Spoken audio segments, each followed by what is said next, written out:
그러므로 나의 사랑하는 자들아, 너희가 나 있을 때뿐 아니라 더욱 지금 나 없을 때에도 항상 복종하여 두렵고 떨림으로 너희 구원을 이루라. 너희 안에서 행하시는 이는 하나님이시니 자기의 기쁘신 뜻을 위하여 너희에게 소원을 두고 행하게 하시나니 모든 일을 원망과 시비가 없이 하라. 이는 너희가 흠이 없고 순전하여 어그러지고 거스르는 세대 가운데서 하나님의 흠없는 자녀로 세상에서 그들 가운데 빛들로 나타내며 생명의 말씀을 밝혀 나의 다름질이 헛되지 아니하고 수고도 헛되지 아니하므로 그리스도의 날에 내가 자랑할 것이 있게 하려 함이라. 만일 너희 믿음의 제물과 섬김 위에 내가 나를 전제로 드릴지라도 나는 기뻐하고 너희 무리와 함께 기뻐하리니 이와 같이 너희도 기뻐하고 나와 함께 기뻐하라. 내가 디모데를 속히 어느 교회 40대 형제님 한 분이 계셨습니다. 그분이 어느 날 담임 목사님한테 찾아와서 목사님, 제가 금년에는 아동부를 섬기길 원합니다. 그래서 아동부 교사를 하려고 하나? 안 될 텐데 라는 이런 생각들을 하고 있는데, 아동부 여름 성경학교를 위해서 봉사하고 싶어요. 해마다 여름 성경학교 때가 되면 야외 아이들이 활동을 하는데 더위에 바깥에 나가 있으니까 물을 많이 찾고 마시는 것 같더라고요. 그래서 올해는 제가 아이들한테 시원한 아이스티를 준비를 해가지고 더울 때 물 마시고 싶을 때 마실 수 있도록 그렇게 준비를 제가 하겠습니다. 그래서 아이고 당연히 감사하죠. 열심히 잘 섬겨주시길 바란다고 그렇게 부탁을 드렸는데, 이윽고 아동부 여름 성경학교가 되는데 그 형제님이 진짜로 활동할 때에 바깥에다가 분말 주스를 큰 걸 해가지고 큰 통에 넣고 얼음을 넣고 해서 아주 시원하게 해가지고 아이들한테 컵을 하나씩 따라주면서 마시라고 이렇게 준 거예요. 아이들은 더운데 시원한 아이스티를 먹으니까 되게 기분이 좋잖아요. 아울러서 교사들은요, 원래 자기들이 했던 일들을 이분이 도와주니까 너무너무 고맙고 감사했던 겁니다. 그런데 그 아이들 중에는 우리 아이들에게 초청받아온 불신자 아이들이 있었던 거예요. 아동부 여름 성경학교니까. 근데 그 아이들이 잘 놀고 있나 불신자 부모들이 구경을 왔던 겁니다. 구경을 와서 봤는데 웬 젊은 저희 남자가 그냥 땀을 뻘뻘 흘리면서 아이들한테 그 일을 막 웃으면서 막 기쁘게 막 그 일을 하고 있는 걸 본 거예요. 그러면서 생각했대요. 아, 이 교회는 되게 좋은 교회인 것 같다라고. 저 사람이 저렇게 하고 있는 거 보니까. 그 해마다 아동부 여름 성경학교가 되면 이 형제님은 늘 그 일을 맡아가지고 계속해서 했다고 합니다. 저는 이게 함께 기뻐하는 공동체의 한 가지 모습이라고 생각을 합니다. 빌립보서에서 사도 바울은 기뻐하는 삶에 대해서 계속해서 우리에게 말합니다. 모든 그리스도인들은 어떤 상황과 형편에 처해 있든지 기쁨의 삶을 살 수 있고 살아야 한다라고 우리에게 얘기를 합니다. 그리고 이런 기쁨의 삶을 살았던 그 모범으로 예수 그리스도를 말씀하고 있습니다. 그래서 본문 바로 앞인 빌립보서 2장 5절로 11절에 보면 예수님께서 그런 기쁨의 삶을 살기 위해서 이 땅에 낮아져 오셨고 우리 모두를 구원하셨으며 그렇게 그 모든 일을 감당하신 예수 그리스도를 하나님 아버지께서 높이셨다라는 얘기를 하고 있는 거예요. 이런 예수 그리스도를 우리가 닮아가고자 노력할 때에 우리는 그리스도인다운 겸손과 섬김의 삶을 살 수 있고 우리는 예수 그리스도 안에서 하나가 될 수 있다라고 계속해서 얘기를 하고 있는 겁니다. 그렇게 세상에서 그리스도인다운 모습을 드러내는 공동체가 되어서 함께 기뻐하는 삶을 사는 것이 하나님이 가장 기뻐하는 우리 공동체의 모습이다라고 우리에게 그렇게 함께 기뻐하는 삶을 살라고 권면하고 있어요. 그러면 어떻게 하면 우리가 함께 기뻐하는 삶을 살 수 있을까? 함께 기뻐하는 공동체가 될 수 있을까? 오늘은 세 가지 비결을 우리에게 얘기합니다. 이렇게 하면 우리가 함께 기뻐하는 공동체가 될 수 있습니다. 첫 번째, 순종하는 삶을 이루라라고 얘기를 합니다. 우리 12절로 13절 다시 한번 읽어볼까요? 시작! 그러므로 나의 사랑하는 자들아,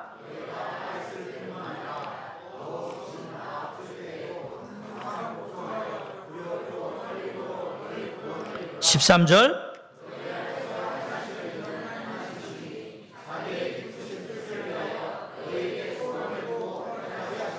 네, 사도 바울은 12절에서 빌립보 성도들에게 항상 복종하여 두렵고 떨림으로 너희 구원을 이루라 라고 말합니다.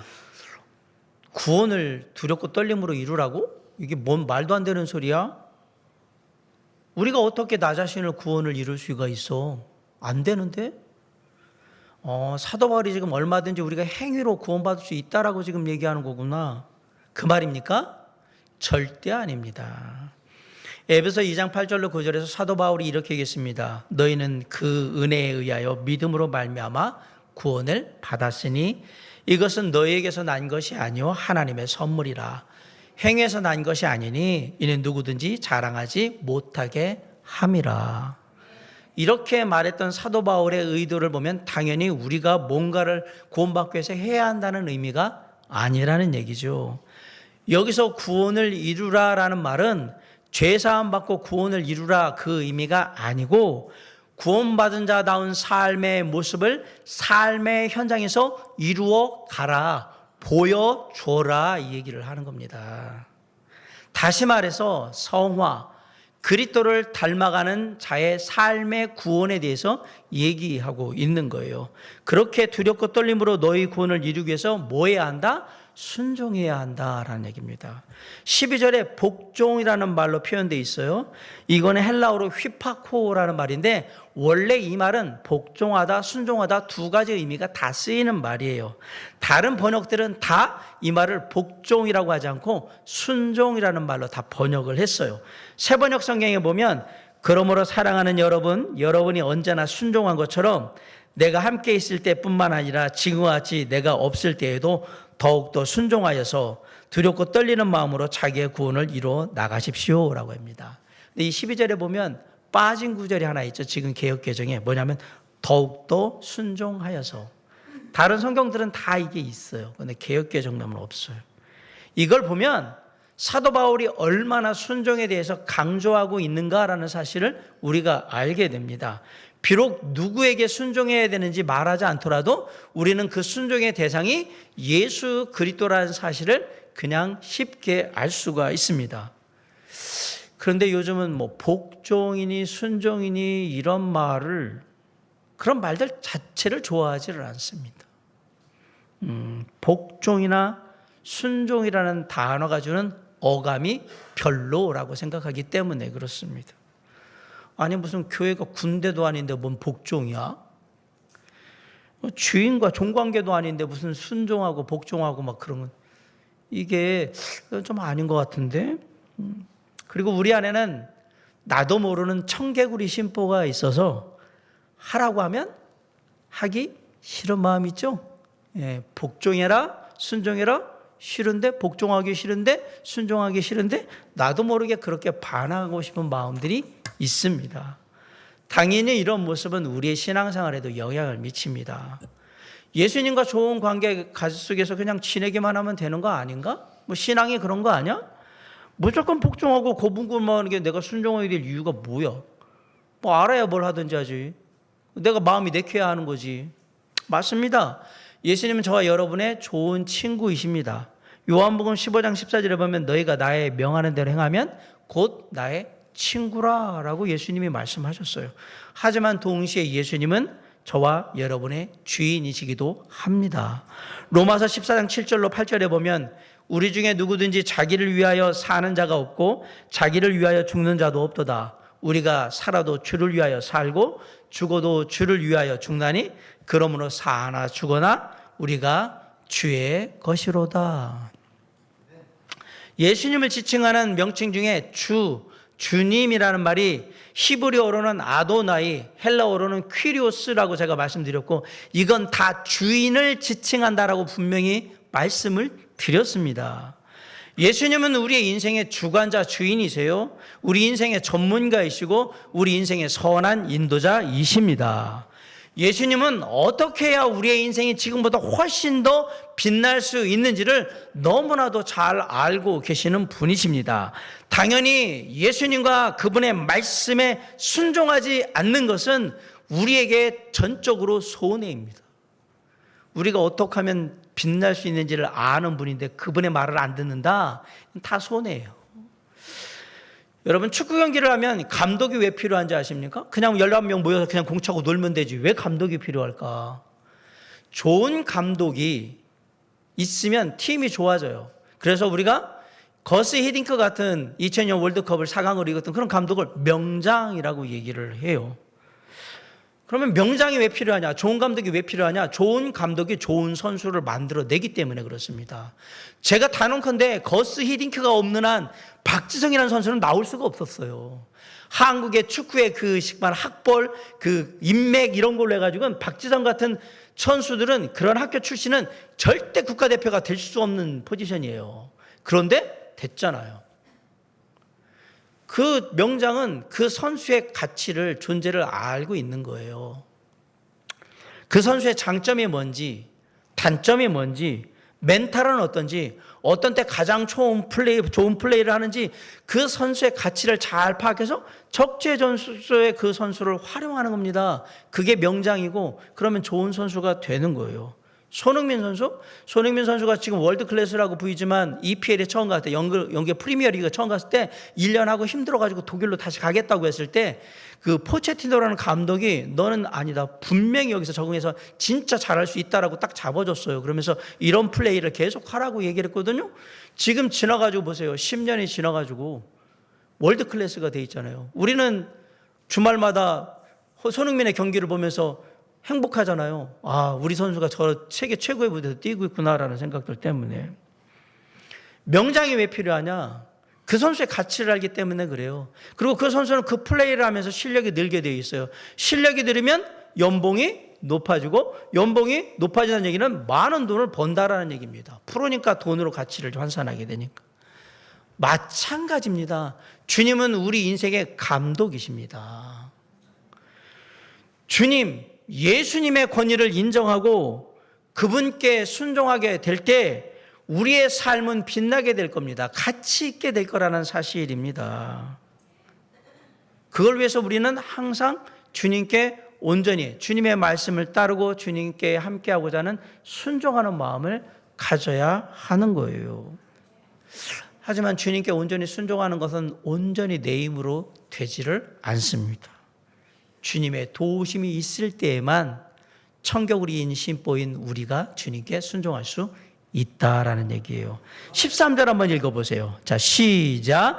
너희 안에서 행하시는 이는 하나님이시니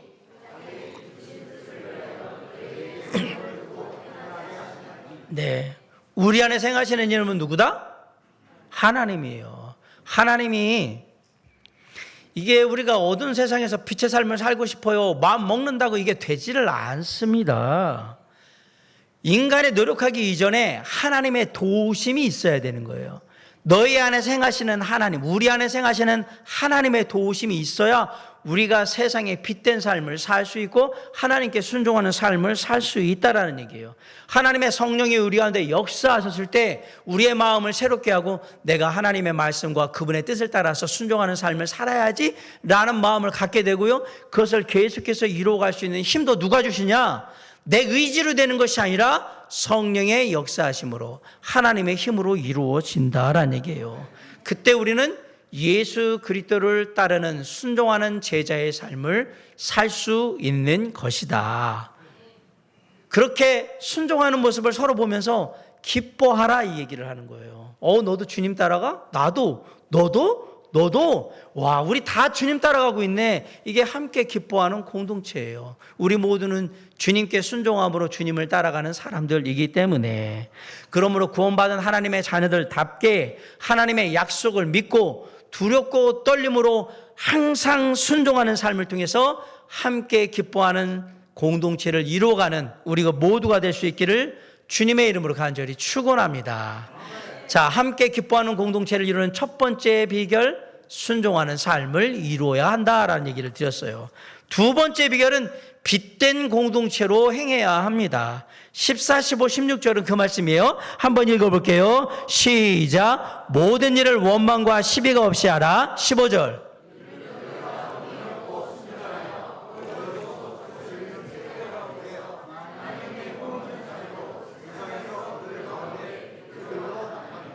(16절)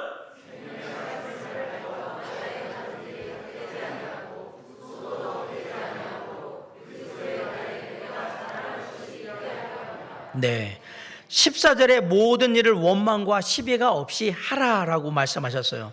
불평불만 하지 말고 조화롭게 서로가 서로를 돌아보면서 공동체의 생활을 이루라라는 얘기를 하는 거죠.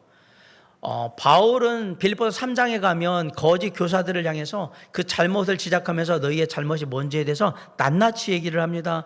그리고 바울이 육신의 할례당 그리고 영적인 할례를 받지 못한 자들에게 뭐라 그러면 개들이라고 얘기하고 행악하는 자들에게 막 신랄하게 얘기를 합니다. 물론 복음의 진리를 선포하고 보호하기 위해서는 하나님의 말씀에 대한 분별력과 이성적인 판단의 능력이 꼭 필요합니다. 그럼에도 불구하고 모든 일을 원망과 시비가 없이 하기 위해서 우리는 노력해야 되고 그리고 조심해야 합니다. 서로 불평하고 원망하고 시기하고 다투는 모습이 아니라 서로를 배려하고 섬기고 서로를 돌아본다면 얼마나 아름다울까, 그 얘기예요. 저는 우리 교회 청소년들과 청년들이 교회 어른들을 존중하고 예의 있게 대하는 것, 그리고 아동바이들 돌봐주고 이런 모습들을 보면 얼마나 행복합니까? 아멘? 우리 교회 어른들이 자라나는 다음 세대들을 위해서 격려하고 세우는데 시간과 물질과 기도와 수고를 아낌없이 기쁘게 이렇게 헌신해 주는 게 얼마나 아름다운 일입니까? 그리고 집사님들, 목자님들, 다들 목회자인 저와 함께 몸된 교회를 세우기 위해서 서로의 부족함을 채우고 섬기고 열심히 함께 세워가는 모습, 진짜 아름다운 모습입니다. 이게 바로 바울이 말한 빛된 공동체의 모습이에요. 성별이나 학력이나 빈부나 지역이나 세대를 초월해서 예수 그리스도 주님 안에서 하나 된 모습을 보일 때 세상에서 그들 가운데 빛들로 나타나게 될 것입니다. 15절 다시 한번 읽어볼게요. 시작. 이는 너희가 흠이 없고 순전하여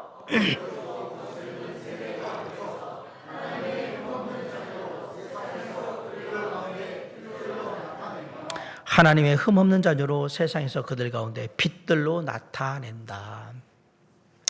세상 사람들이 기대하는 빛된 삶은 과연 뭘까? 그 전에 여러분은 향나무가 왜 향나무인지 아십니까? 향기 나는 나무니까 향나무겠죠. 향나무는요, 자기를 쳐서 쓰러뜨리는 도끼 날에도 향이 배게 하는 나무라 향나무예요.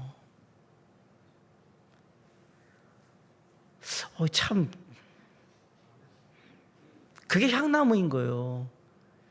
자기를 쓰러뜨리는 그 도끼자루에 날에 향이 배는 거예요. 향이. 그게 향나무예요. 물론 나를 비난하고 나를 헐뜯는 사람에게 평안을 전하고 그리스도의 아름다운 향을 풍기는 거, 그거 쉽지 않은 일입니다. 정말 어려운 일입니다. 하지만 그 힘들고 어려움을 이겨내야만 진짜 향기로운 향이 될 수가 있는 겁니다. 고린도후서 2장 15절에서 우리는 구원받은 자들에게나 망하는 자들에게나 하나님 앞에서 그리스도의 향기라. 구원받은 자, 형제 자매들 뿐만 아니라 망하는 자, 세상에 믿지 않는 자들에게도 뭐가 되어야 된다? 예수 그리스도의 향기가 되어야 한다. 비록 악하고 삐뚤어진 세상이지만 나를 비난하고 나를 헐뜯는 사람들도 있지만 그 속에서 아름답고 향긋한 그 향기를 내야만 된다. 그게 우리의 삶이다. 그게 빛된 삶이에요. 그것이 흠없고 순전한 하나님의 자녀로서의 삶이고 세상의 빛된 삶이라고 지금 얘기하고 있는 겁니다.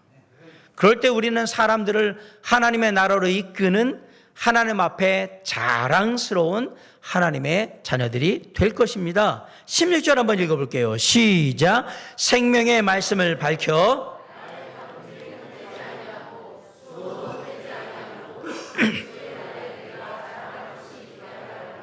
16절에 생명의 말씀을 밝혀라는 말은 주변 사람들에게 생명을 주는 말씀을 전하라라고 얘기하는 거예요.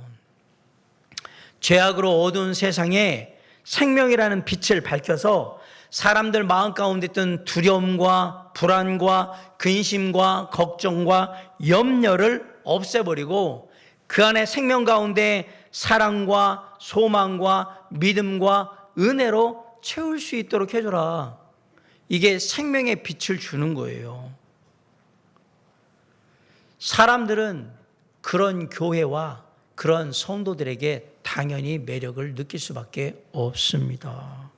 그리고 결국 어느 순간에 그렇게 매력을 느끼게 되면 은혜의 복음을 들을 수 있는 자리에 나오게 되는 겁니다. 어느 외국인이 한국 여행을 와가지고 지하철에서 깜짝 놀라는 법. 여러분 지하철 가끔 보면 지하철역 입구에나 지하철 안에서 예수천당 불신족 이렇게 팻말 들고 막 소리치는 분들 있잖아요.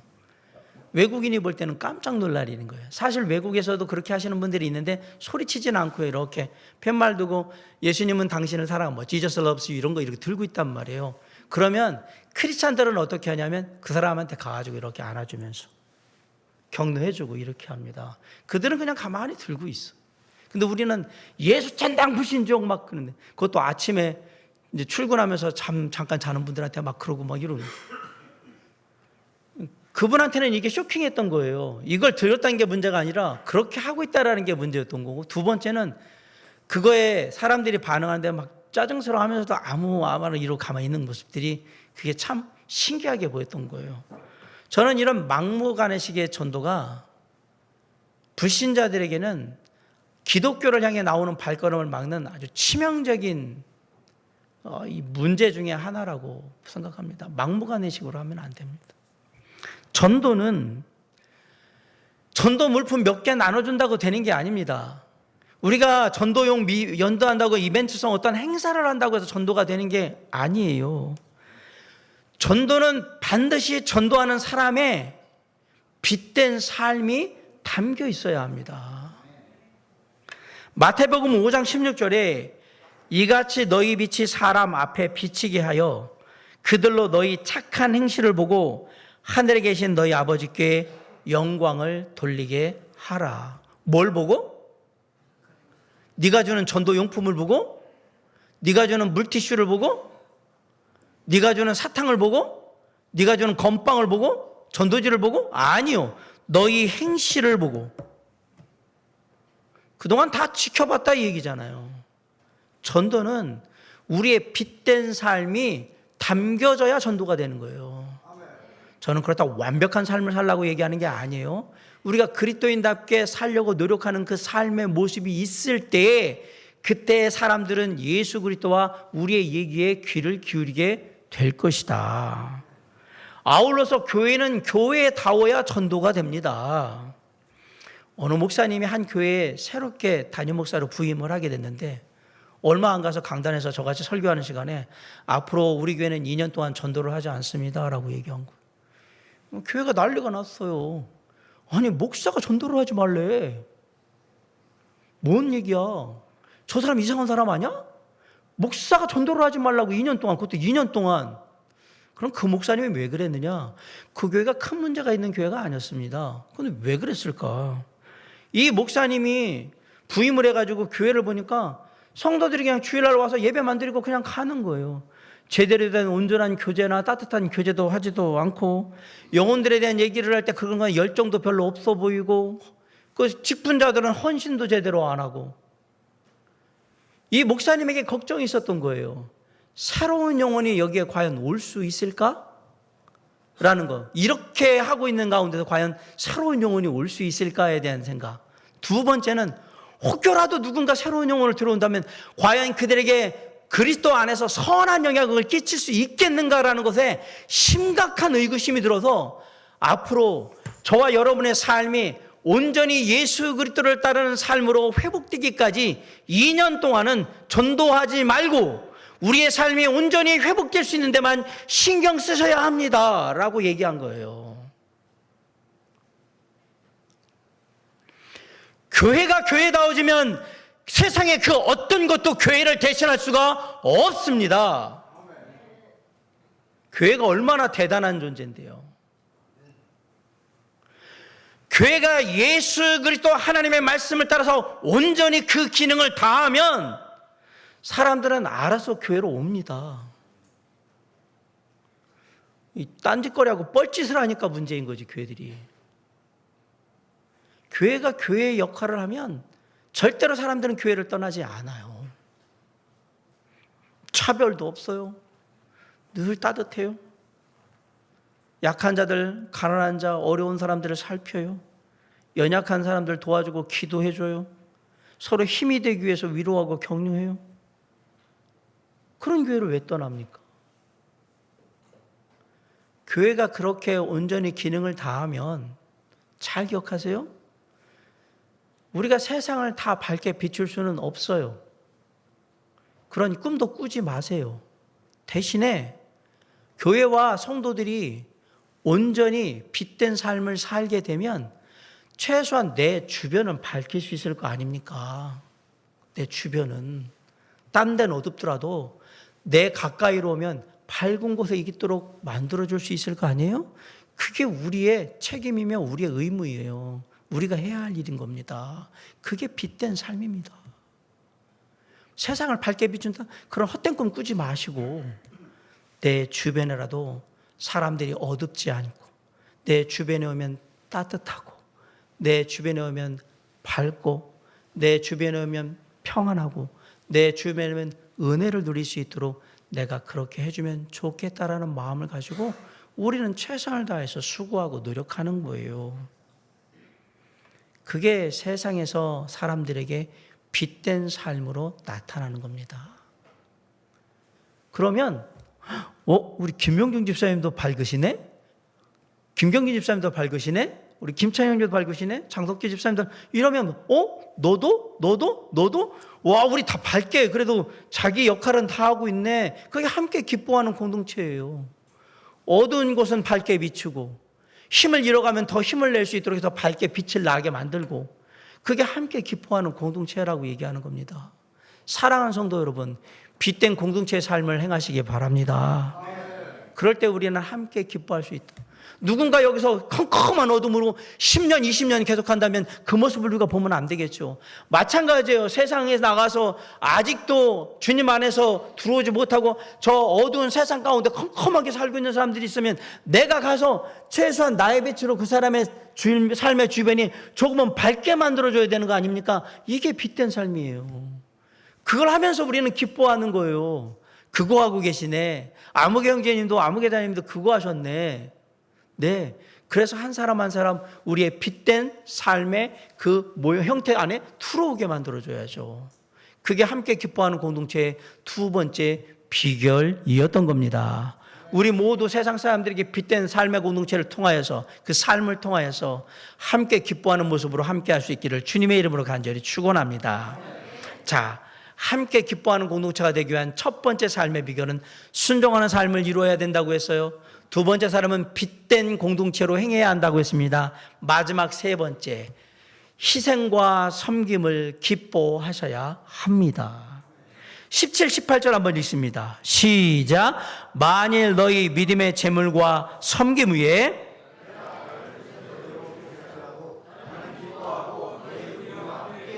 (18절) 네. 새번역 성경은 17절 18절을 이렇게 번역하고 있습니다.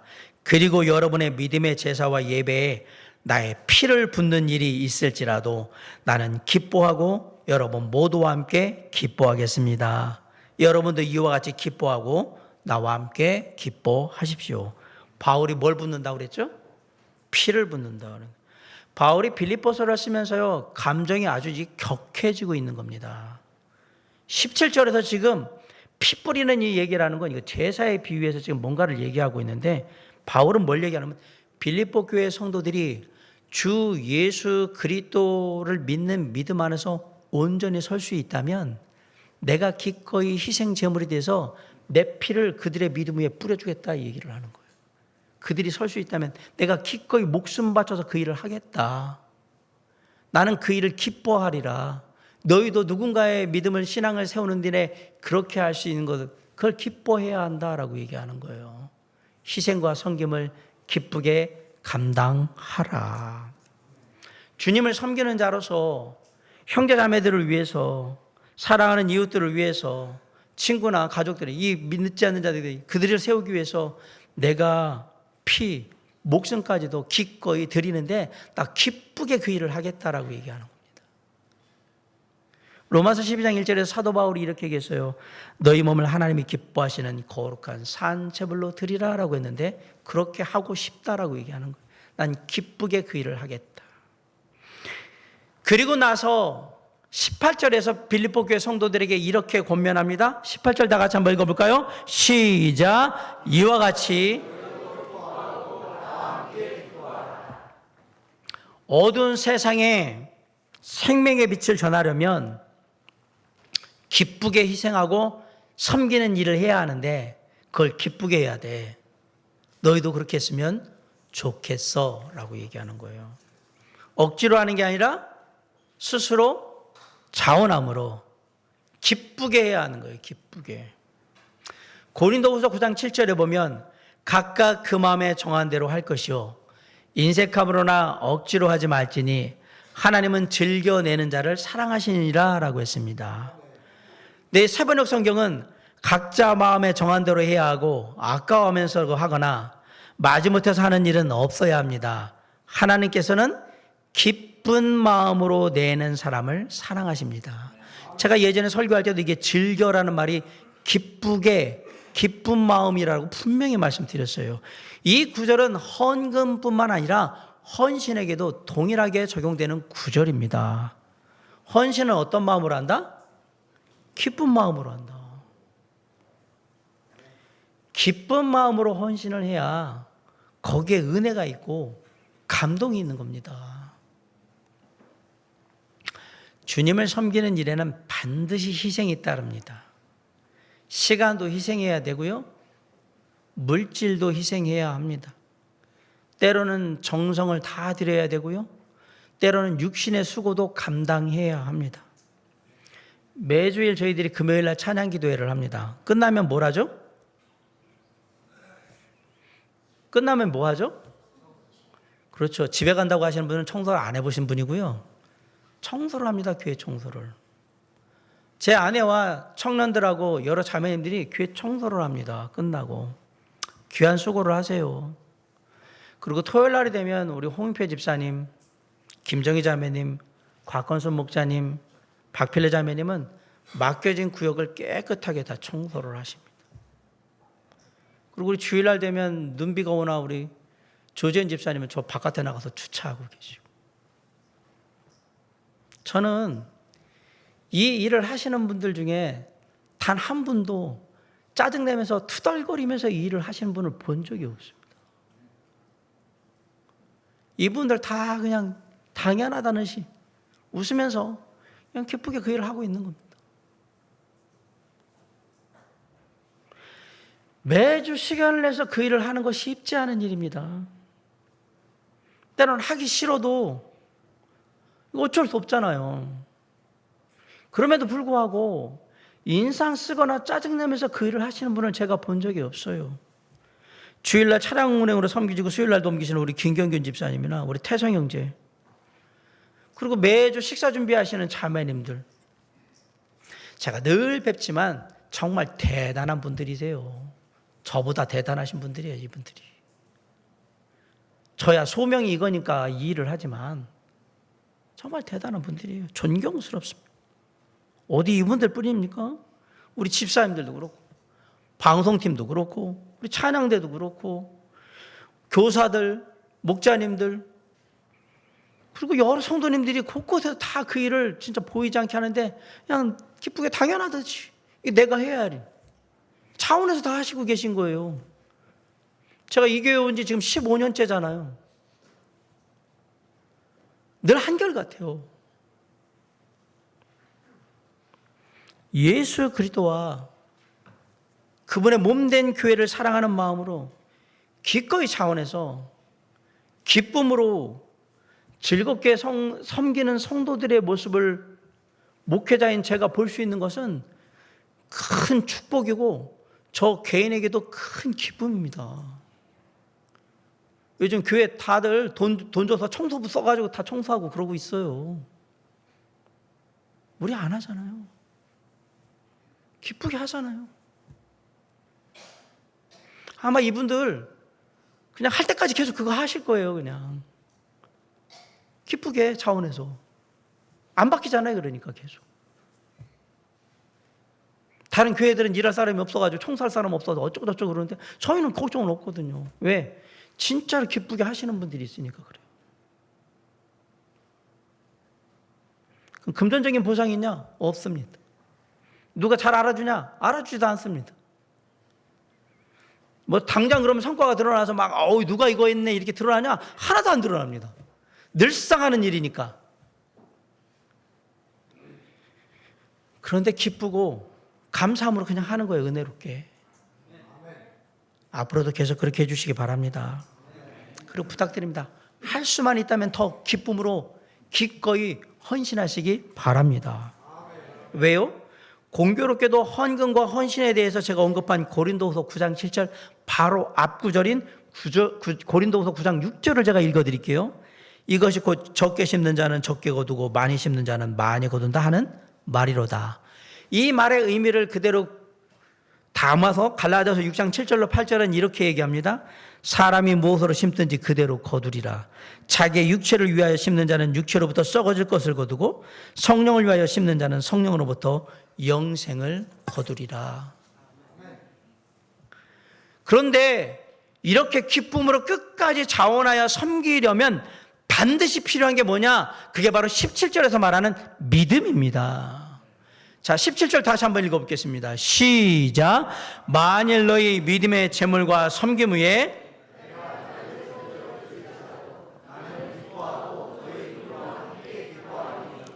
빌립보 교회 성도들의 희생과 헌신은 어디서부터 나온 것이다? 믿음에서 나온 거다 이 얘기예요. 나는 내가 피 흘려서 너희의 믿음을 온전히 계속해서 갈 수 있는 그 믿음을 내가 더 강하게 할 수 있다면 내가 기꺼이 죽어서 피를 흘려서라도 그렇게 해주겠다 이 얘기를 하는 거예요. 너희들이 기쁨으로 자원할 수 있도록 내가 끝까지 힘이 되어줄게. 내 목숨값을 다해서라도 내가 그렇게 해줄게 라고 사도 바울은 빌립보 교회 성도들에게 얘기하는 거예요. 빌립보 교회 성도들의 희생과 헌신은 전적인 믿음에서 오는 거예요. 주님이 여전히 살아 역사하시고 주님을 향해서 희생하고 헌신한 자들의 그 모습을 기뻐하시며 그렇게 희생하고 헌신한 자들에게 반드시 갚아주시는 분이심을 믿어야 할지니라. 믿어야 돼. 믿음이 없이는 기쁘시게 못하나니 하나님께 나아간 자들은 반드시 그가 계신 것과 그가 자기를 찾는 자들에게 뭐 주시는 이심을? 상 주신 이심을 믿어야 할지니라. 믿으니까 하는 거예요. 믿으니까. 누가 뭐라고 안 해도 하나님께서 나의 수고와 나의 희생과 헌신을 아시고 아시는 거로 끝나는 게 아니라 반드시 갚으시는 분이니까. 이 땅의 삶이든 내세의 삶이든 나의 때든 내 자녀의 때든 언젠가 반드시 갚아주시는 분이니까 그 믿고 하는 거예요. 믿고. 그래서 믿음이 없이는 하나님을 기쁘시게 못하는 겁니다. 너 아는구나. 나 믿고 그렇게 하면 내가 진짜 주는 거 너 믿는구나. 다른 사람들은 내가 그렇게 한다고 해도 안 믿더라고. 내가 분명히 갚아주겠다고 얘기했는데 안 믿어 얘네들이. 근데 너는 믿네? 하나님이 기쁘시죠 당연히. 그 믿음을 가지고 있으니까. 내가 네 하나님이고 내가 약속에 신실한 하나님이라고 넌 믿네. 네 믿습니다 주님. 야, 오래간만에 너가 이렇게 믿는 사람 보니까 내가 너무 기쁘다 야. 다들 믿는다고 그러면 안 믿더라고. 얼마 하다가 그냥 다 뭐 해도 아무것도 안 되는데 뭐 주는 것도 없는데 다 포기하더라고. 내가 정말 마음이 상했어. 날 끝까지 믿어야 되는데 자기 할 만큼 하더니 뭐 믿어봐야 뭐 소용이 없고 뭐 하나님께 해봐야 뭐 돌아온 것도 그러고 다 그만두더라고. 내가 참 마음이 서운해. 나는 그런 하나님이 아니거든. 아유, 알죠. 저는 주님이 어떤 분인데요? 주님을 믿고 구원받은 자녀인데요. 저는 주님을 믿습니다. 아유, 난 네 모습 보니까 너무 기쁘다, 야. 보기 힘든 모습이야, 이 모습이. 이러면 안 되죠. 딸랑 나 하나 때문에 주님이, 아니요. 야, 도림 성도 침례교 성도들 보니까 너무 기쁘다. 다들 나를 믿고 있네. 아멘?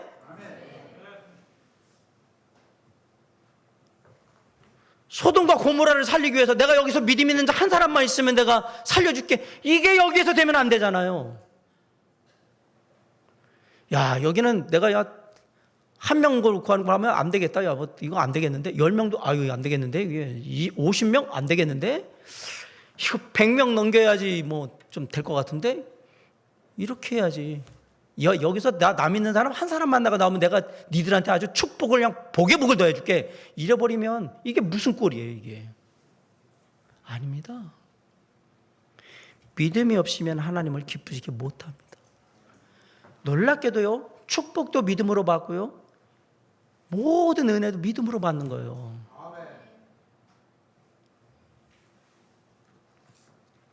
너희가 그 은혜로 믿음으로 말미암아 구원을 하잖아요. 그 은혜를 인하여 믿음으로 말미암아 구원.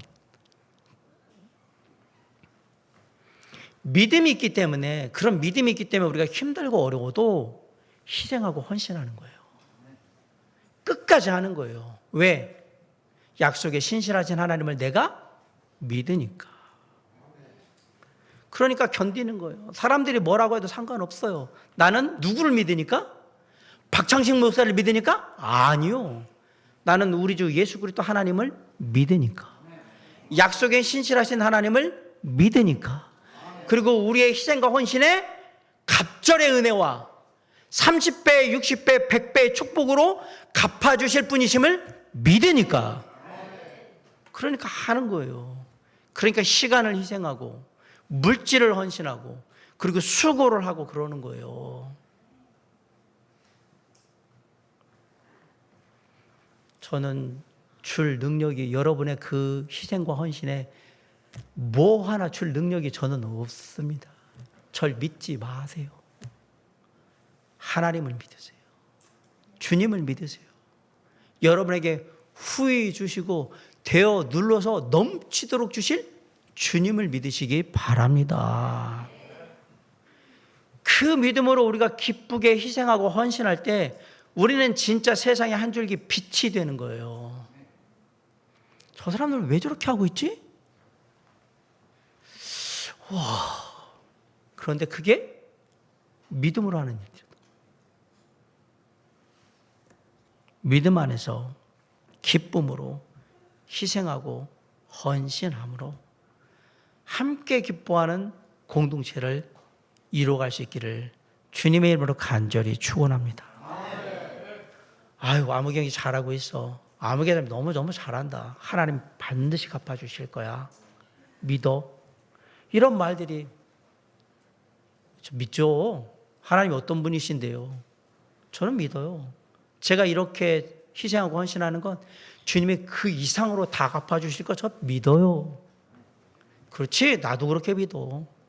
형제님도 그렇게 믿죠? 그럼요.